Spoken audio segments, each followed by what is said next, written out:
Do you know one of the nicest things in the world? It's our grandmother. Our grandmothers are warm and they know lots of stories to tell and they have soft laps to sit on. Grandmothers also smell good. And my grandmother always smelled like cookies. And when my parents weren't looking, she would slip me secret spending money. And when I was in trouble with my parents, she could always think of something to say to make me feel better. But the nicest thing about my grandmother was that she was always home. Now, the rest of the family could be running all over the state, but grandmother could always be counted on, sitting there on her porch. That's why I like today's book, A Grandmother for the Orphelines by Natalie Savage Carlson. Now, this is about a lot of children, 51 of them, who didn't have a grandmother. They were orphans, orphelines in French, and they lived in a large French castle. The head of the orphanage was Madame Flateau, and she was sort of like a mother to all the children, and the gardener, Hubert, was sort of like a father. But they all wanted a grandmother, someone older, someone warmer and softer. And the youngest of the orphelines was Josine. Now, she wanted a grandmother worse than all the rest. And every time an older lady would visit the orphanage, she would beg her to stay there and be their grandmother. Well, most people have busy lives. They can't stop everything they're doing and move in and be a grandmother to 51 orphans. But one day, Josine went to talk to Hubert, and it just happened at that moment his aunt was visiting. And the minute Josine saw her, she thought, there's the perfect lady to be our grandmother. This is my aunt, Tante Claudine, said Hubert. She came to see the farm. Josine made a polite curtsy. Hubert continued. And this is Josine, Tante Claudine, our littlest orpheline. Oh, such a dear, sweet child. I'm sure she will take me to the castle to call on Madame Flateau. Josine was more than happy to oblige. Are you going to be our grandmother? She asked happily as they climbed over the stone wall. Tante Claudine took her by the hand. Perhaps for a few minutes. I would love to be the grandmother of such a darling little girl. Josine was encouraged. Tante Claudine must have such a big, soft lap when she sat down. And what was even better, she smelled like cakes and tarts. Perhaps she would be willing to stay on longer than a few minutes. Together, they went to the kitchen where Madame Flateau was ready to bake some apple tarts herself. This is Tante Claudine. Josine did the introducing. She's Hubert's aunt, and maybe she's going to be our grandmother. The two women pumped and pumped each other's hands. Each asked how it was for the other, and only Madame Flateau complained of bunions. When they finally parted hands, Madame Flateau said to Josine, Cowlick has been called to Paris because of the illness of her uncle, so you must show Hubert's aunt the castle. I'm sure she will be enchanted by it. Josine guided Tante Claudine down long halls and opened door after door. At the great hall, she said, This is where we have parties. She pointed to the portrait of Napoleon over the fireplace. He can keep warm there, and that's a stag's head by the stairs, but we do not know what happened to the rest of him. They walked up and past a closed door. That's the schoolroom where the girls are now. We can't go in there or the teacher will scold us. Oh, she wouldn't scold such a dear, sweet child like you. Oh, won't you stay forever and be our grandmother? Please, pretty please? Oh, I'd like to, child, but my job is in Paris. I'm pastry cook in a bakery, the best in the city. Oh, how wonderful it would be to have a pastry cook for a grandmother. Even better than the candy woman. Now I'll take you down to see the dungeon, Josine said. Oh, how fearsome. Hubert isn't scared. He keeps some of his tools down there. They went down a winding stone stairway whose chill could be felt even through the soles of their shoes. The air grew dank, and the only light came from a lantern that Hubert must have forgotten to put out when he was last there. Josine stopped at a battered oaken door with a small square hole cut in it. She pulled the bolt and swung it open. Go inside. See what it's like. Oh, no. Such a creepy place. Oh, it isn't creepy anymore now that Hubert cleaned out the cobwebs. Please, go inside. You'll find out it's real cozy. Please?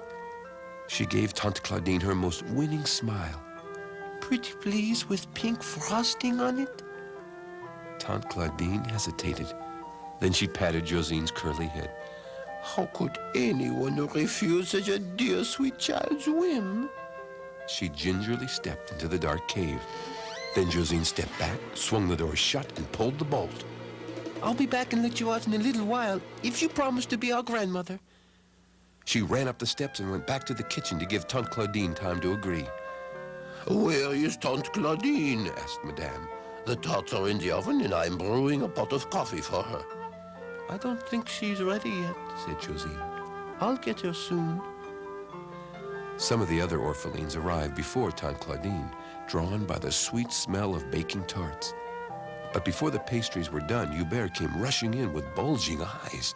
Something's in the dungeon. I went down to get the hammer and I heard moaning and banging. Oh, la la, cried Madame Flateau, throwing her arms into the air. Monsieur de Copil did not tell me the castle was haunted. Ghosts, shrieked the orphelines in alarm. Madame Flateau tried to allay their fears as well as her own. Now, ghosts are nothing to fear, children. They are really quite harmless. She straightened her shoulders and the braid on her head. We will go right down and find out what the ghost wants. Perhaps he wasn't buried in the right place. She and Hubert led the procession to the head of the stairs that led to the dungeon. Behind them came the orphelines on tiptoe. Josine reluctantly followed them. But when the dungeon door was unbolted, a very live person burst out. It was Tante Claudine, ruffled as a setting hen pulled off her nest. She shook her many pounds and chins and made angry, clucking sounds. That child! That wicked, evil child shut me up in there! Her fiery eyes found Josine. She pointed an accusing finger at her. Poor little Josine, she nearly caused a disaster. And all because she wanted somebody to love. Well, after that, she stopped her search for a grandmother for a while. Plus, Christmas was coming and there were lots more things to think about. And a new girl, Cowlick, came to live at the orphanage. Now, she came from a different part of France, so she had lots of stories that the other children hadn't heard. She told them one special story about the animals on Christmas Eve. Now, according to her story, the animals, like the cows and horses and oxen and donkeys, on that one special night were given the gift of speech, and that if you went down to the barn, you could actually hear them talking to each other. Well, the orphanage had a large barn and lots of animals, so Josine begged Brigitte to go with her down to the barn on Christmas Eve to see if they could hear the animals talking. Brigitte helped Josine over the stile and held her closely as they approached the barn. They halted in the barnyard for a few moments to gain courage. Then they went to the door that opened to the box stall where the oxen and donkey were kept. Brigitte pressed her ear against the door crack. Below her head was that of Josine, who had so often listened like this through doors. There was only an occasional snuffle or the soft rustle of hay.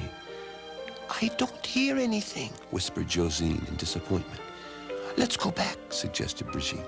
I'm cold. No, refused Josine. I'm not going back until I hear them talk. They put their ears to the crack again. They gasped as a voice came from within. Are you awake too? Yes, it's the church bell that woke me. It must be Christmas. That must be one of the oxen, whispered Brigitte excitedly. Let's go in and tell them it woke you up too, suggested Josine, her hand fumbling for the wooden hasp that fastened the door. No, said Brigitte. Not yet. The first voice spoke again. I'm too tired to sleep. It was a long, hard road today. Brigitte whispered. That's the donkey. Hubert drove him into the village today. The voice continued. And we've had so little to eat. And so weak. I don't know how much longer I can go on. Josine whispered. Hubert must have forgotten to feed them. A few more words were exchanged between the beasts. Then the Orphelines heard the ox grumble. They have no love for us. They are heartless. Brigitte was indignant. To think they've been so mistreated, and we didn't know anything about it. Well, the donkey should have told me that time I tried to talk to him, declared Josine. It's his own fault. Then the donkey's voice said, Don't be too harsh on them. Maybe they don't realize how badly they've used us. Josine's fingers reached for the hasp again. Let's go in and tell them. We'll see they're treated better. No, said Brigitte. We must get Madame. She will be able to help them because she has authority. Hand in hand, they scurried back to the castle. Josine fell down twice, but Brigitte dragged her back to her feet. They shoved the front door open, not caring that it creaked loudly. Up the steps to Madame's door they hurried. They banged on it. Wake up, Madame, wake up! They shouted together. The snoring ended in an abrupt snort. In a minute, Madame appeared in the doorway. Her wrapper was inside out, revealing the frayed seams. On one foot was a fleece-lined shoe, and on the other a felt carpet slipper. Who has fallen down the steps now? Josine tugged at her wrapper. The beasts are talking in the barn. Come, listen to them. Madame tried to calm them, as well as herself. You have had a nightmare. Go back to bed. But the children were so insistent that they really had heard them, that Madame Flateau began falling under the spell of this magic night of the year. She went to the chest for her heavy coat. I'll get the lantern in the kitchen, but we must be quiet. We don't want to awaken the other Orphelines or Cowlick. They are so excitable. We must be calm. Her hands were trembling so much that 2 matches went out before she could get the wick lighted. They didn't really need the lantern outside because of the moonlight. Madame was in such a crisis of nerves that the Orphelines each took her by an arm to help her along, and her mismated shoes made getting over the stile difficult. The beasts say they're ill-treated and don't get enough to eat, Brigitte informed them as they entered the barnyard. Hélas, groaned Madame Flateau. We should never have hired a Breton girl. She has even bewitched the beasts. When they reached the stable door, Madame put her ear to it to satisfy herself that the children hadn't really been dreaming. 3 ears, one above another, heard the voices. We must save our strength to get to Paris. Things surely won't be as bad there, even if we have to beg on the streets. Josine tried to imagine a donkey walking down the grand boulevards of Paris on his hind legs with a white satin-lined basket held between his front hooves. Madame grabbed the hasp and swung the door open. The lantern light fell on the donkey, lying with his legs doubled under him. One of the oxen was clumsily rising to his knees, and the other was standing with his head braced against the manger. Madame Flateau confronted them. Who has been talking? She demanded as sternly as Mademoiselle in the classroom. What do you think? Were those animals really talking? Well, you're going to have to read the book to find out. A Grandmother for the Orphelines by Natalie Savage Carlson.